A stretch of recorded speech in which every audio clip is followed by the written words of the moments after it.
大家收睇 HSBC Live Well Series 第9集。咁今日咧，我哋有特別嘉賓，靚仔哥哥，香港7人欖球成員嘅李忠斯。歡迎。大家好。大家好。咁今日咧 ，Lee 會同我哋一齊做運動，我哋會做全身運動嘅，同埋佢會分享下自己個生活習慣。Lee's a little bit tight and he's actually suffering from a hamstring injury. So I'm going to prop him onto 2 blocks. So we're actually going to grab the 2 blocks.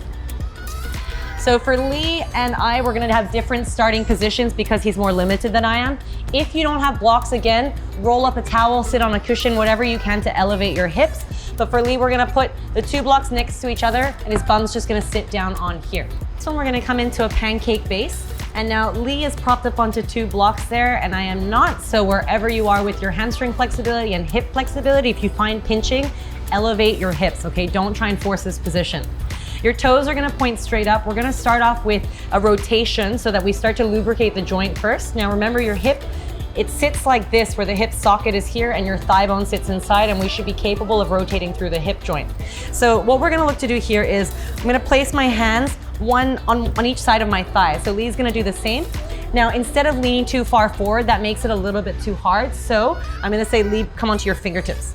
So you keep your spine upright here. And as you're in this position, I want you to squeeze your quads tight now. So he's wearing shorts. You can see his muscles from there. That's what they should look like when you're squeezing in your pants right now. So in this position, what we're gonna look to do is keep our feet flexed. And I want to slowly internally rotate. So I want to think of spiraling the leg inwards, like you want to get the foot to touch the floor. And I can feel it, and I know he can feel it too. The cramp is kicking in. We're going to hold it there, lock the knee for 3, 2, 1. Slowly come back out, no sudden movements. Now we go the opposite way. He's trying to hide the cramping face.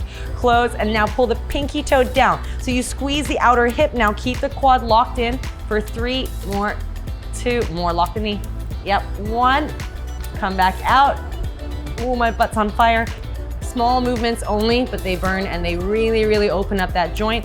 Going back down, you find the sticky spots, you squeeze. Squeeze everything through the inner thigh, the outer hip, knees tight, quads tight. Push your big toe down.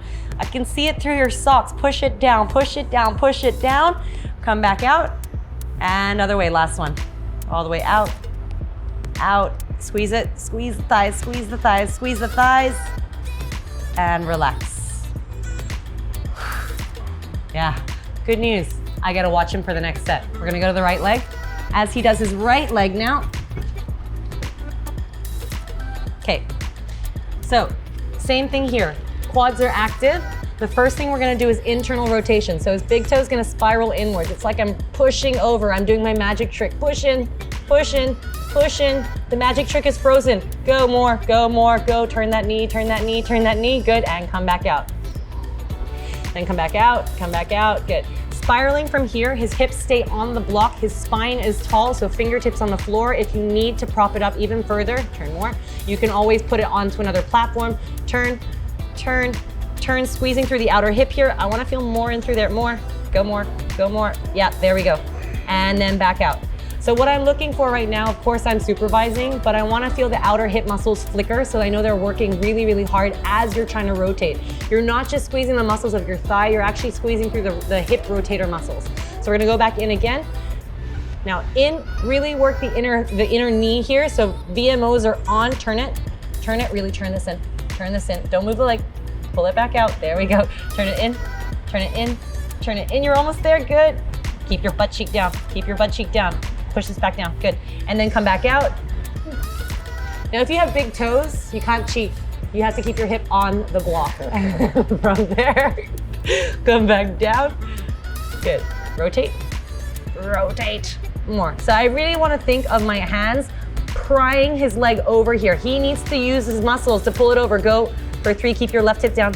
2 and 1. We got 1 more each side. I know this is not easy. It looks easy when you're sitting here and it looks like you're moving your leg, but please try it at home if you're not right now. So again, going back in. Last one in. A little bit longer, 3 seconds. Turn it, turn it. I really want to see the knee go in. Push this hip down so as this hip stays down. Go rotate this way. In, in, in. That's it, and come back out. Now the other way, keeping this here, turn it out this way. Yep, keep your chest that way. Good. That way, yep, nice, good. So his external rotation is way better than his internal rotation, actually. Open, open, squeeze, squeeze. Yeah, there, more, and back out.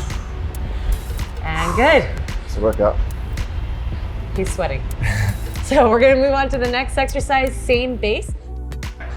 So from here, I'm making sure Lee's arms are not pressing into my hands, and I'm gonna use my knees just to guide his lower back to hinge from the lower part of his spine and his hips. So as you go forward, you're gonna pull away from my knees, pull your chest back. That's it. Now pull back even further. Now lean your belly forward. Really think of tilting your tailbone back behind you. That's it. Go, go, go, go lower. Go lower. You can go lower. For 3, chest up. 2, that way.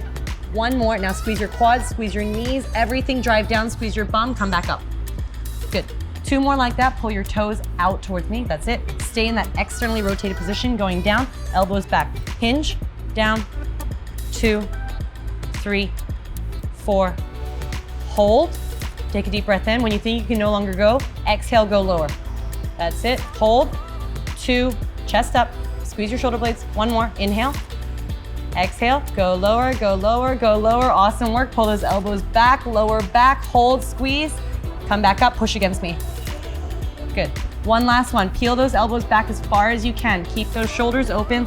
Last one going down. Pull your toes out even further. And going down. Hinge from the hips. Not the shoulders, hips. More from here. Pull this back, pull this back, pull this back. That's it. So really push your butt cheeks out towards me. This way, good. Now pull the kneecaps out. Sink a little lower, pull the elbows back, squeeze. Chest up, more. Stick your chest out here. Yep, good. Hold, inhale. Exhale, go lower, sink from here, good. Shoulders back, inhale. Exhale, down. Shoulders back, 1 last one, inhale. Shoulders back, go down. And come all the way up. Ooh, he's sweating, he's dripping. That's really, really tough. All right. So from there, it brings us to our last and final exercise. Poor Lee is gonna stay in that straddle or pancake, but this time we're gonna hold. Okay, so for the last little bit, it's just a static hold, and what we're gonna do is we're gonna go through a couple of question and answers just so you get a feel for what Lee's recovery routines are like and why he actually thinks sleep is very important. As we mentioned earlier, he's actually coming through with a hamstring injury, but so far he seems to be okay. He's working hard over here. So if you are carrying an injury, always be safe. Remember, listen to your body first. When we come through here, we're actually gonna start by doing exactly what we did just then. Hands on hips this time. So instead of rounding this way, I want you to push your bum back. So almost like shimmy your bum around first. And now I want my lower belly to come down first. So as I hinge, I'm actually gonna use my hands to push my shins outwards. Then it keeps that outward rotation. That's it. And if you find that's enough, stay there. Or if you come down lower, start to come down. And then keeping that nice flat back.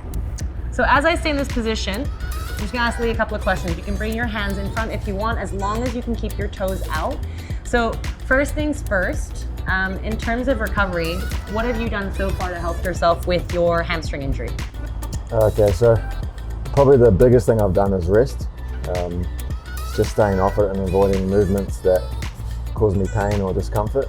And along with that, I do rehab exercises that the physios have given me. I have some soft tissue massage work done on it as well. Other than that, I try and keep my mind busy by doing something else, so I'm not focusing on rugby and getting back, and then just making sure I'm eating well, staying hydrated and getting enough sleep.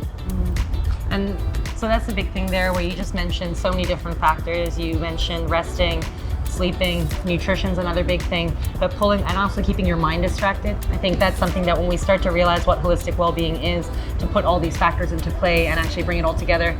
Now, what would you say is the most important thing for you with rugby in terms of how you manage your everyday life with it, carrying an injury, how to actually sleep well? Do you have a sleep routine or anything that you do before you go to bed? Do you sleep X number of hours, or what is it? Yeah, for me, sleep is massive, especially as an older athlete. Veteran athlete. Yeah. So what I've done is I put in a nighttime routine. So with about an hour to go before I go to bed, I'll do the same things every night. So normally I'll have like a hot bath, and then I'll do some light stretching. And then before I go to sleep in bed, I'll read.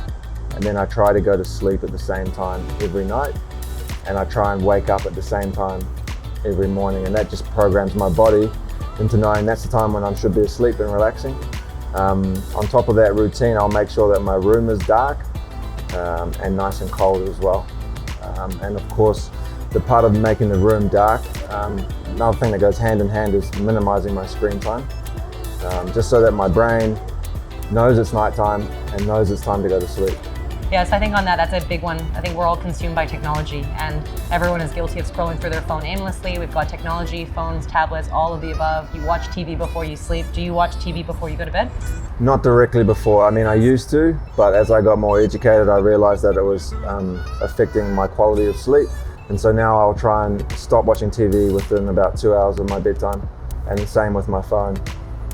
It is challenging to start with, but you know, once you put it into that routine and you make it a habit, you just get used to it and you will notice the difference in terms of your quality of sleep.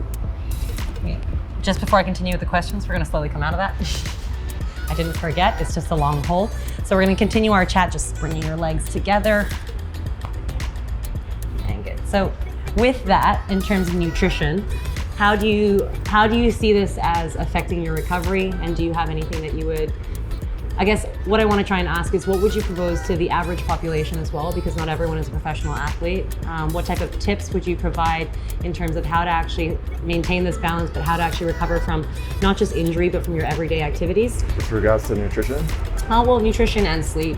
Okay, well, nutrition-wise, it's just eating nutrient-dense foods, so lean meats, vegetables, rice, things like that. It's pretty basic.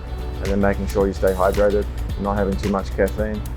And with sleep, I would say the point about setting a time where you go to sleep every night, making sure your room is dark and your room is cold, and implementing a nighttime routine, I think for most people that will improve their sleep massively. And that's what sometimes people call that sleep hygiene, right?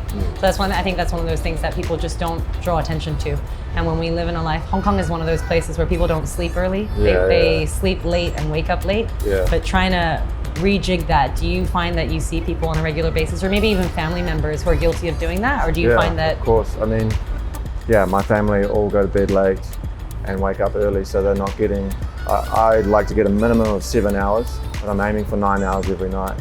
And if I'm getting less than 7 hours, I know that my recovery, my performance is going to suffer. And so I do see that in people I know, but you know, it's up to them to change that, not up to me. You took the words out of my mouth there. I was going to say, how does it affect your performance? But I mean, it goes hand in hand, right? So all of these different factors, it's when you put the pieces together, which is ultimately what we're trying to talk about, is putting everything together is that big life puzzle, essentially. Yeah, and it's not just physical performance as well, it's mental performance. So it does affect people that are just working in an office or something like that as well, that aren't athletes. So you will notice a change in physical performance, but mental as well, massively. Is there anything else you would like to add? I mean, I feel like this conversation could go on forever, but I won't delve too deep into it. No, I mean, with any changes, it's difficult at first, but I would urge to try to get a sleep routine and try and get that 7 to 9 hours, because just longevity, feeling better, you're going to notice big changes if you do something so simple as well. So I think maybe we can suggest for a challenge maybe for everyone out there, if you don't already get 7 hours of sleep at a minimum, let's try and challenge yourself to getting 7 hours of sleep per night for this week only. So start ticking those boxes, write it out on a piece of paper. I have a whiteboard at home that we tick at home, so whether or not we do it. And maybe that's how you can start developing these healthy habits for yourself as well. Do you do anything like that? Do you have checklists? I have a wearable, like a watch that will record my sleep quality. So I'll see in the morning, I'll check. It tells me if I've hit my target hours. If you haven't hit like your proper sleep quality, what do you do? I look back at what I did differently the day before. It might have been that I had a coffee too late in the day. If I've had alcohol, I notice that massively has a negative impact on my sleep. Hydration, I might have broken my routine. So I just look back and see what I could do a little bit differently. I might be just stressed, so I might need to do some sort of relaxation technique or something like that. Can you elaborate on what type of relaxation techniques you do? Well, for me, stretching is quite big, and I also like to do some breath work as well. So I do something which is called box breathing, which is I do 4 seconds inhale, 4 second hold, 4 second exhale, 4 second hold, and I'll do that for 5 minutes. And I find that massively helps with reducing anxiety and just winding down a little bit. Yeah. Awesome. Well, thank you for sharing. That was awesome. If there's any takeaways for you about creating healthier habits, again, start to write things down. Lee just mentioned that he actually reflects quite a lot. When you start to realize something is out of whack, it's always good to actually take a step back and realize what it is. But all in all, you're really just drawing together that self-awareness again. So thank you, Lee, for sharing. 記住收睇下一集 HSBC Live Live Well Series，下次見啦，拜拜啦！